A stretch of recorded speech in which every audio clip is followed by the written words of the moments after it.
We've all been there. You're standing in a museum staring at a painting and all you can think is, I don't get it.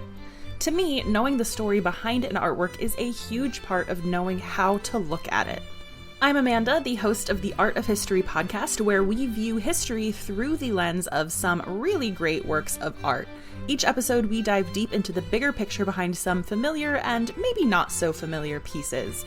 Check out Art of History now wherever you get your podcasts. If you're a nurse or future nurse, you know how challenging and rewarding this career can be. Hi there, I'm Nurse Mo, creator of the Straight A Nursing Podcast. I'd love for you to join me every Thursday as I teach nursing concepts and share tips to help you succeed in school and at the bedside. Each episode breaks down often complex information so it's easy to understand, so you can feel more confident whether you're taking an exam or taking care of patients. So subscribe to the Straight A Nursing Podcast, and I'll see you on Thursday. You're listening to an Airwave Media Podcast. Look out! Here comes the 111th episode of The Past and the Curious. Hi everyone, I'm Mick Sullivan.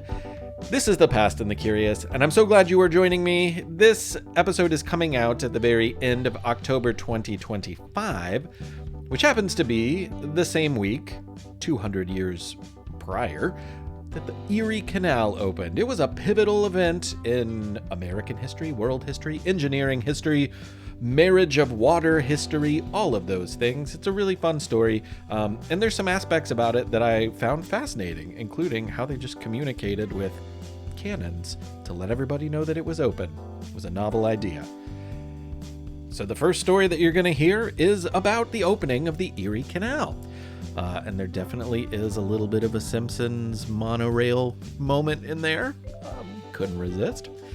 And then the other story is about the Chicago River and some amazing steps they did to make Chicago cleaner, including lifting up the city for sewers and eventually changing the direction of the Chicago River. What?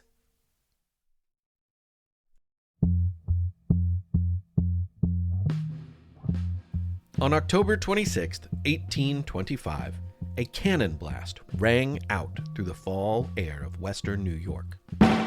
Cannons tend to be loud and powerful, so hopefully the surrounding crowd was covering their ears. A few seconds later, after the sound of the blast faded, it was met with the sound of another cannon blast, an answer somewhere off in the distance. A few moments later, another blast sounded even further into the land. Then another further away, and then another. The booms reached across the countryside like a row of dominoes, one triggering the next. No telling how long people around the first cannon could hear each one that followed, but cannon blasts continued across the entire state of New York for over 3 hours that day, one after another after another. These cannons were not fired in conflict. They were blasts of celebration and of communication, meant to tell anyone within earshot that the Erie Canal was open. It might not seem like much, but this 363-mile-long canal changed the world, changed the lives of the people around it, and helped make New York City the most important commercial city in the United States. Imagine a whole bunch of land, and on that land are forests of trees, and some mountains, and one side of the land is higher in elevation than the other. Have you ever carried something heavy before?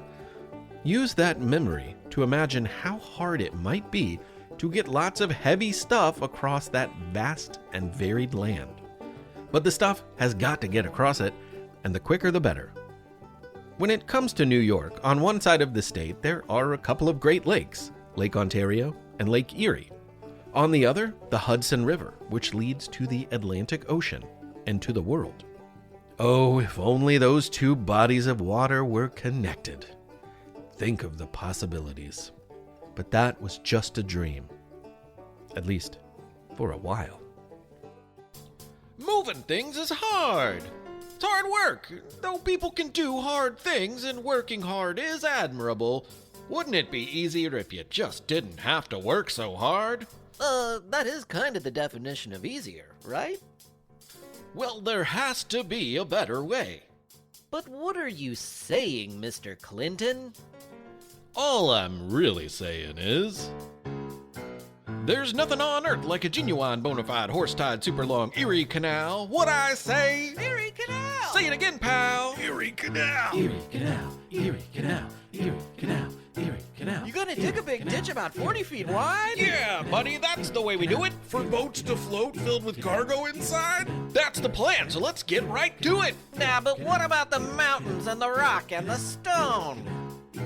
Well, we'll scoop it, we'll blast it, we'll dig right past it. The world is our oyster, we'll conquer these trials. And we won't stop digging till we've dug 365 miles.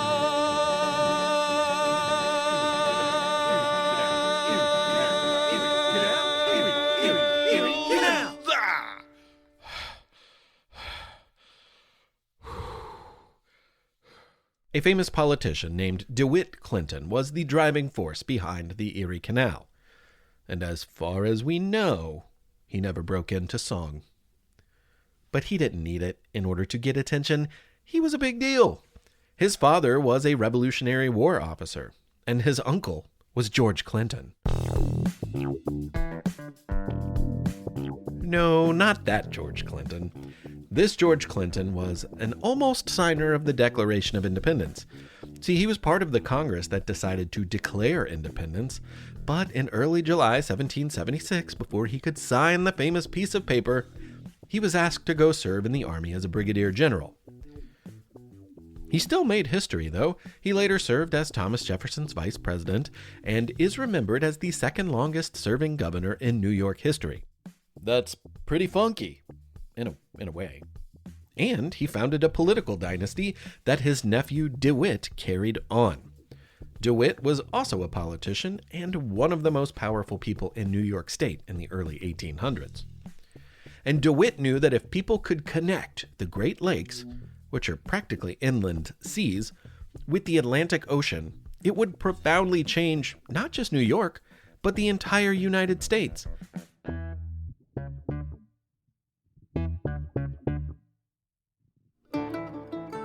Clinton had a good point. In a time before trains, if you could move a boat with goods and people from New York City to anywhere on a Great Lake, or the other way around, well, it would boost the economy, it would create opportunity and lead to the development of cities on land both in its path and along the shores of the lake. And it would also make a few people pretty rich, himself included. Anyway, consider Cleveland, Detroit, Chicago, Milwaukee, Buffalo. They're all cities on the Great Lakes. And much of their earlier development and growth had to do with shipping goods to and from their ports to other cities. And the Erie Canal would help give them access to the entire world from the middle of the American continent. So once he convinced everyone, teams spent 8 years digging a slow and steady path heading out in both directions from somewhere in the middle of New York. It wasn't deep, just about 4 feet, but once it filled with water, it would be more than enough to ship cargo and people in canal boats. And those boats didn't even need power on board. The canal was narrow enough that most of the boats were pulled by teams of horses and mules walking on the shore.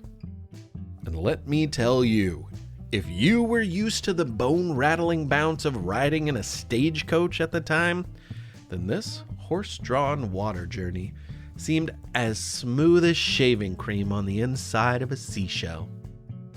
What's not to love about a smooth ride? Of course, one side of their canal project was 571 feet higher than the other, so that was going to present some problems. Boats traveling the entire 363-mile trip would have to wait in 83 different locks to make up for the elevation difference. If you don't know what a lock on a river is, basically the boat would wait in a chamber built in the canal as watertight walls closed off the water around it. Then, the water level in the chamber would be changed to match the next elevation, up or down depending on the direction the boat was traveling in. And when the locks opened up again, the boat could continue at that new altitude. When the project was finally complete, everyone wanted to celebrate. That's why they fired cannons one by one across the state along the path of the canal. In Buffalo, DeWitt, Clinton, and a parade of other boats set out on the morning of October 26, 1825. And at the beginning of their journey, a cannon was fired, and farther down the canal, when it was heard by the next cannon, they fired as well. When the next one heard it, you get the idea. Cannon after cannon was fired in the cascade until 90 minutes later, the message reached its destination, and the last one was fired in New York City. Everyone there knew that it meant the Erie Canal was finally open. So they turned the message around and fired their cannon back. Then, one by one, all the cannons were fired yet again, this time in the opposite direction. So, around noon, 3 hours after the first cannon shot in Buffalo, that town's people heard the cannon fire returning, and they knew that New York City had gotten their message. But sound moves much faster than a boat being pulled by horses. It took DeWitt and his parade 10 days to make it to New York City. Of course, he had to stop and celebrate with people at every town along the way, and a lot of towns had popped up around the canal. So without the constant stops to party, a typical speed for the journey would be about 5 days. Not fast, but a whole lot faster and a whole lot smoother than journeys before that. When he did arrive in New York City in early November, the boats made their way to the New York Bay, where the harbor finally opens up to the Atlantic Ocean. And this was where they held the famous Wedding of the Waters ceremony. What do you mean, wedding of the waters? Water's already wet. No, my good sir, it is wedding with D's, not T's. You see, we came with barrels of water from Lake Erie, and I've carried them along the Erie Canal, and I intend to ceremonially dump them into the waters of the Atlantic, thereby symbolically linking, or wedding, them together forevermore. But DeWitt, wait, there's more. I've got some barrels to dump too. Oh, okay, what have you got? So many barrels. We've got water from the Elbe, the Danube, the Rhine, and the Thames, Indus, the Neva, the Tagus, the Seine. Oh, very well. Orinoco, Gambia, La Plata, and Ganges, Columbia, Amazon, Mississippi, my man! Jeez, this is a lot of water. How long is this going to take? I mean, it's gonna take a while, yeah. Also, are we worried about invasive species that might be in that water? Mr. Clinton, it's 1825. We're not worried about invasive species.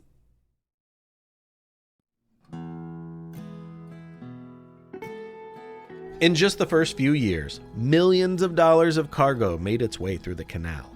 And along with thousands of people, it made goods like flour and salt and books and all sorts of other stuff cheaper and easier to get for Americans. It made tourism and seeing new parts of the country easier. It also changed areas of population by enabling towns like Syracuse and Rochester and Buffalo and Albany to develop into larger cities. It made New York City the final destination for many goods bound for international ports. And it also played a big role in the Underground Railroad as a way for people to move quickly as they were escaping enslavement and fighting for freedom. Unfortunately, the Erie Canal came at a cost to others. People in charge of the project took ancestral lands from Native Americans who lived in its path. And much of the land was home to Seneca people, as well as other members of the Haudenosaunee Confederacy.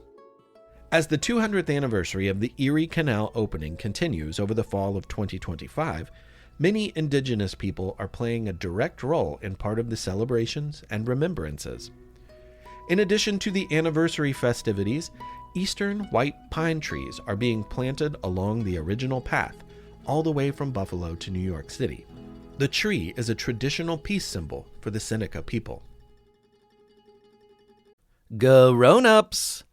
I often hear from grown-ups about my show. I hear the words, why didn't they teach us this in school? And I get it. There's a lot of history to cover. I try to fill in some of those gaps, and I'm glad to do it. But I have my own why didn't they teach us this in school moments, and it generally has to do with money. That's why I'm giving my kids a head start on their money skills with Acorns Early. Acorns Early makes it easy to teach kids lifelong money skills that they can actually use in the real world. Acorns Early is the smart debit card and money app that grows kids' money skills as they also grow up. So you can start with the in-app chores tracker and teach your kids the value of $1, and then let your kids set their own savings goals and start building healthy money habits early. I am very excited to use this with my kids, and more than a little jealous that it wasn't there for me when I was their age. It's a great option for saving, planning, spending, and learning the value of $1. Ready to teach your kids the smart way to earn, save, and spend? Get your first month on us when you head to acornsearly.com/curious or download the Acorns Early app. That's 1 month free when you sign up at acornsearly.com/curious. Acorns Early Card is issued by Community Federal Savings Bank, member FDIC, pursuant to license by MasterCard International. Free trial for new subscribers only. Subscription fee starting from $5 per month unless canceled. Terms apply at www.acorns.com/early terms. The calendar just keeps turning, and soon autumn will be in full swing. But through all of the season changes, IXL is there to help keep homeschool lessons structured and steady, whether you're following a set curriculum or creating your own. IXL is an award-winning online learning platform that fits seamlessly into homeschooling, especially this time of year. It offers interactive practice across math, language arts, science, and social studies for every grade from pre-K through 12. And IXL adapts to your child's level and gives them the right challenge at the right time. It keeps kids motivated and gives you the data and support to guide their learning with confidence. It is a perfect homeschool companion. IXL's interactive practice, step-by-step video tutorials, and easy-to-navigate layout make it a natural fit for fall homeschooling goals. Between the awards, challenges, and little moments of celebration, IXL makes it easy to keep learning light and engaging. Make an impact on your child's learning. Get IXL now, and the Past and the Curious listeners can get an exclusive 20% off IXL membership when they sign up today at www.ixl.com/curious. Yes, visit www.ixl.com/curious to get the most effective learning program out there at the best price. The past and the curious.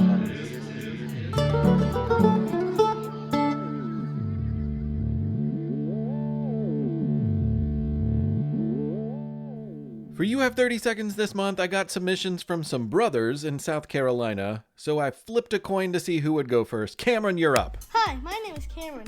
I live in Anderson, South Carolina. I am going to tell you about Molly Stark. Molly Stark was the wife of the General John Stark, who fought in the Revolutionary War. Molly was patriotic, loving, and kind. She would open her house as a hospital for weak and hurt men. Molly and John Stark are my 7th great-grandparents. She was born February 16, 1737. She has her own state park in Dunbarton, New Hampshire. Bye! Cameron, you did a great job. Thank you so much for submitting. That was a great story. I am fascinated to learn more. And Brother Elijah, you're up next month, buddy, so you can go ahead and tell everyone to tune in. If anyone else out there has a You Have 30 Seconds, it's very simple. You just do what these two brothers did. You just hit record on a smartphone and you email it to me at hello@thepastandthecurious. It's very, very simple. The hard part is telling me what you want to tell me in 30 seconds. It's quiz time. It's quiz time. It's quiz time. Time. Okay, you know the drill. Quiz time. There's 3 questions coming at you right now. And the first question is very simple. Y'all, what's the longest river in Africa? The longest river in Africa. If you said the Nile, you are correct. The Nile is a river that is 4,132 miles long, or 6,650 kilometers. The Nile flows from Central Africa northward through northeastern Africa and into the Mediterranean Sea. Okay, question number 2. What is the longest river in South America?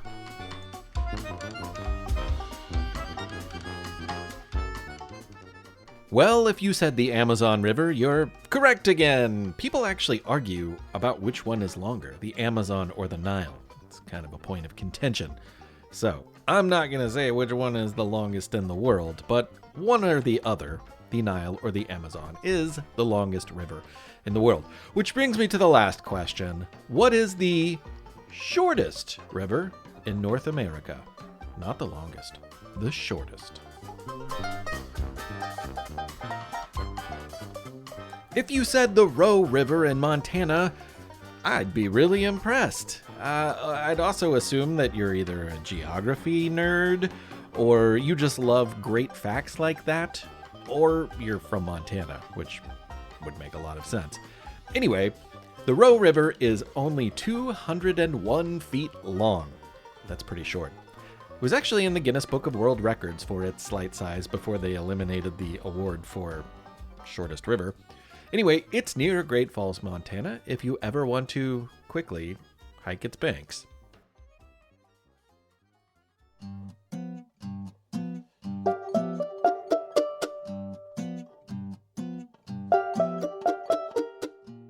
Big cities have lots of people, and those people can be pretty amazing.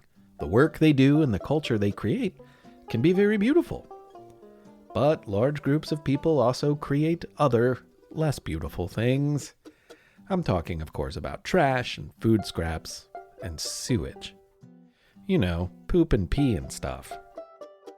And if you can't get that stuff safely out of a city, well, there won't be very many people left to be awesome. They'll either get sick or else go somewhere else less gross. Just ask the city of Chicago from the 1800s. At the time, Chicago was growing faster than just about any other city, just overflowing with people. But like several other cities, Chicago was also overflowing with disease. There were outbreaks left and right. Dysentery, cholera, and typhoid got very bad and took many lives, often in very gross ways, all because of poor sanitation. It can basically be summed up like this. If the water you drink is the same water that is filled with sewage, then you are cooking up a recipe for disaster, my friend. And it is not a good recipe. Not even 1 star. No stars. Negative stars. Shut it down. But Chicago had some problems standing in the way of cleanliness.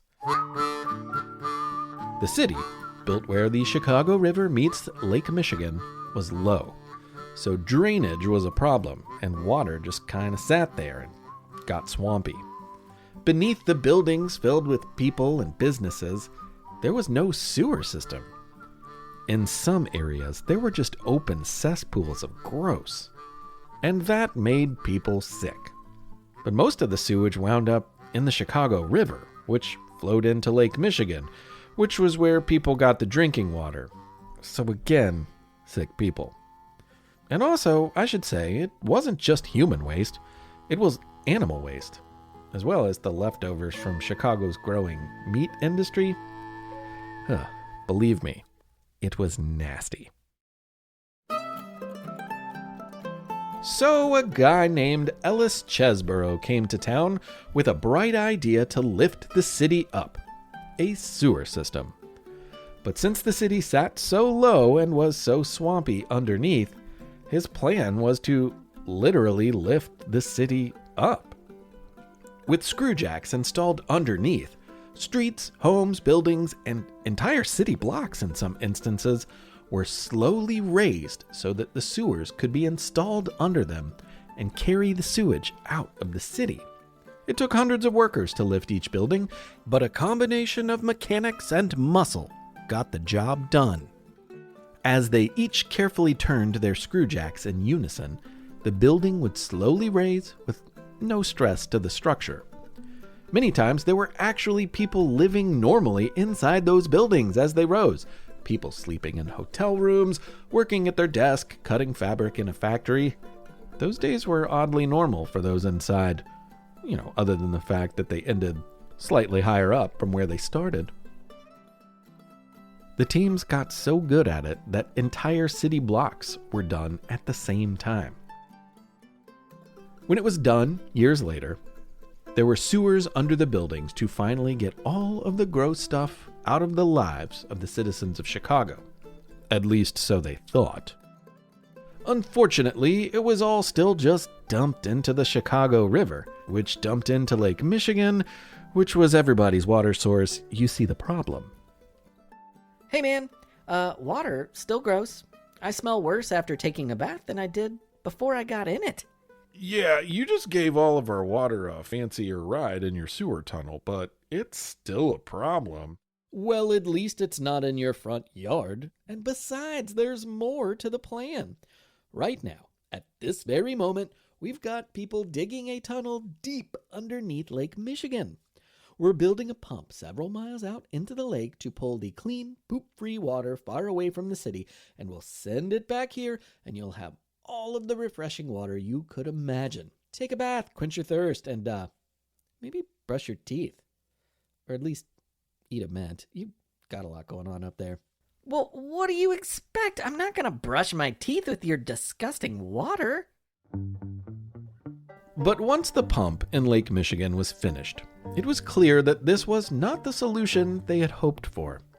Anytime it rained hard, the forceful flow of the river carried all of the sewage faster and further out into the lake. The pollution, which in some cases was big chunks of you don't want to know what, got sucked up by the pumps and sent right back into town. It's like a feedback loop of poop. It's a poop loop! Oh, would you guys relax? Chesborough told everyone there was a third and final part to the plan. Ches, bro, you're making this up as you go along, right?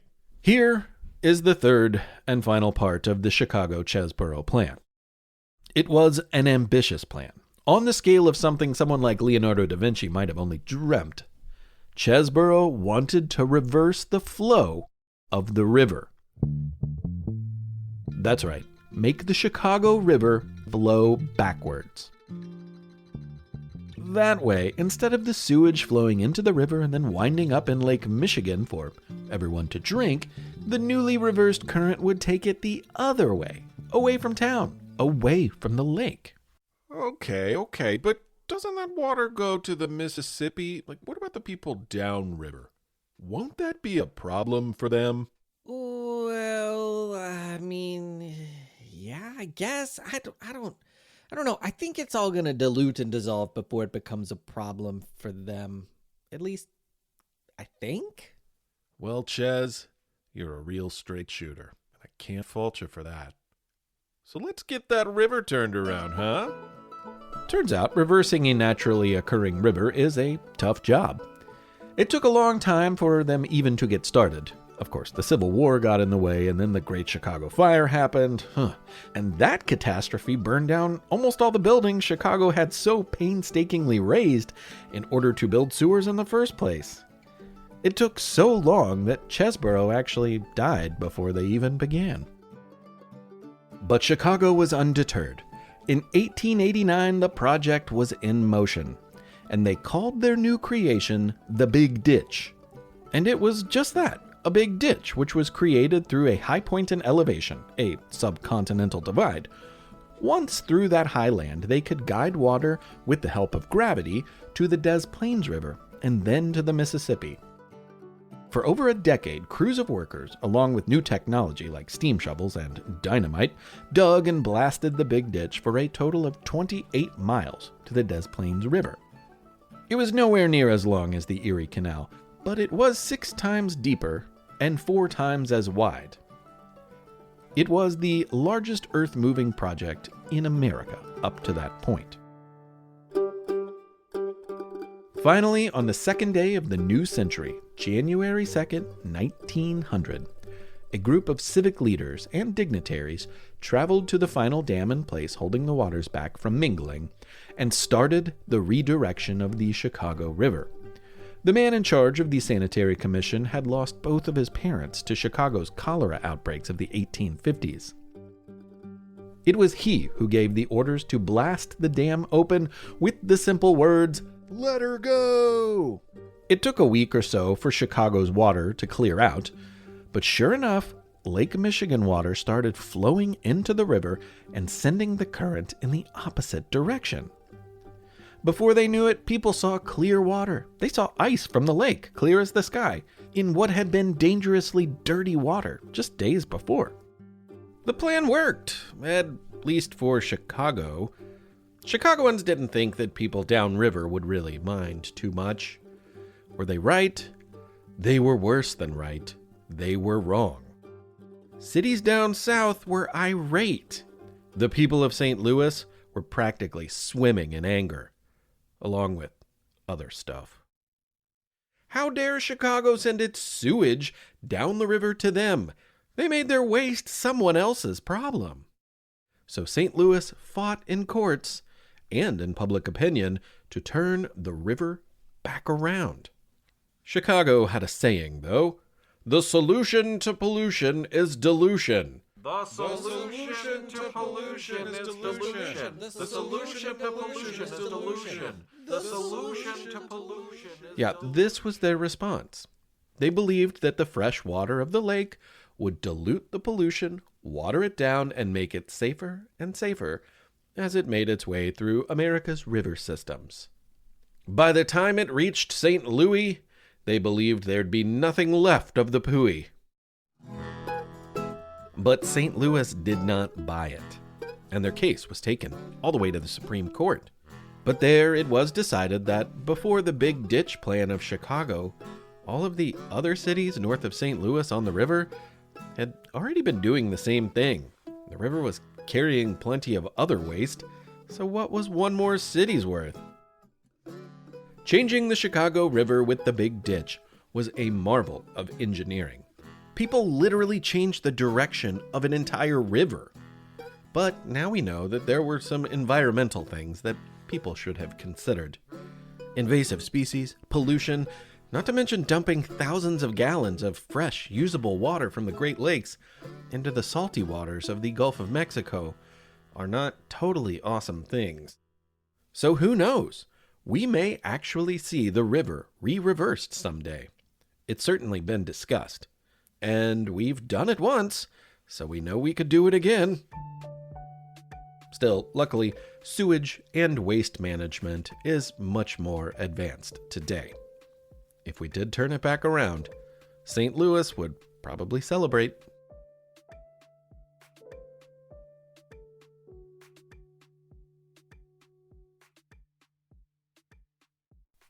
All right, we did it. We made it to the end of episode 111. Thanks for joining me along the way. This has been The Past and the Curious. I'm Mick Sullivan. If you enjoy this, there's all sorts of things you can do to support. You can leave reviews. You can support on Patreon. I have some Patreon people to thank. That helps keep the lights on. I do this in my basement. This is just something that I have committed myself to doing.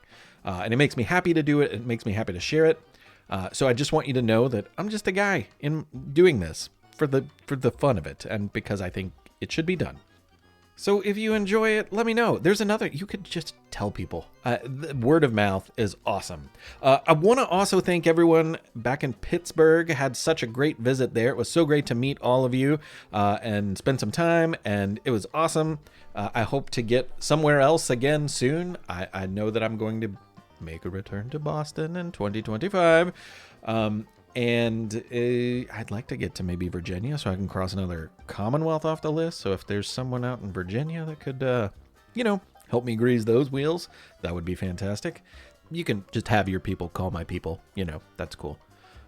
I am my own people, though. I'm pretty much it. Anyway, let's thank some Patreon people. Catherine Cotto in Denver, Colorado. Catherine, hey, thank you so much. And if there's someone else that I need to thank in your place, or in you want to dedicate this to anyone, you just let me know. I will shout out whoever you would like, Catherine Cotto. And I also want to shout out and thank a fine young man from a place called Syracuse, New York, named Dawson Johns. And Syracuse, hey man, Erie Canal, huh? Just worked out, didn't it? All right. Well, thank you so much. Thank you for listening. This has been The Past and the Curious. I am Mick Sullivan. I will be back with you very soon in November, and looking forward to a good end of the year. I hope you are too.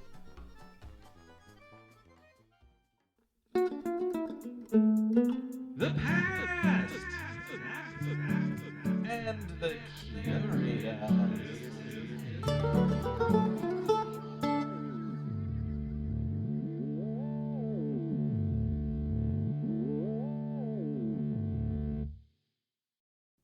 Hello everyone, Stakuyi here, And I'm Gabby.